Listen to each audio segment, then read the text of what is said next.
ব্রহ্মবৈবর্ত পুরাণ ব্রহ্মখণ্ডের নবম অধ্যায়।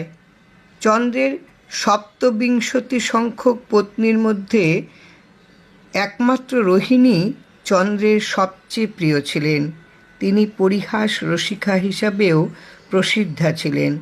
রোহিণী নিরন্তর রসিকতার দ্বারা তার স্বামী চন্দ্রকে এমন বশীভূত করে রেখেছিলেন যে চন্দ্র তাকে ছেড়ে অন্য কোনো পত্নীর কাছে গমন করতেন না।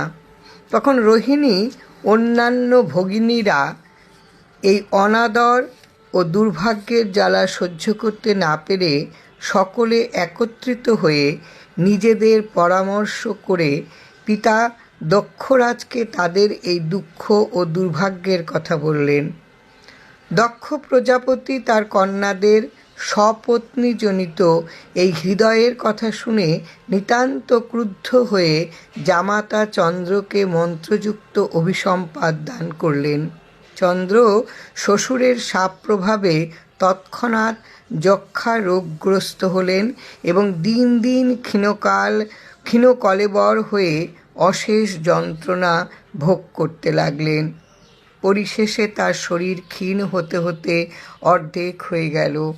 জয় রাম, জয় রাম।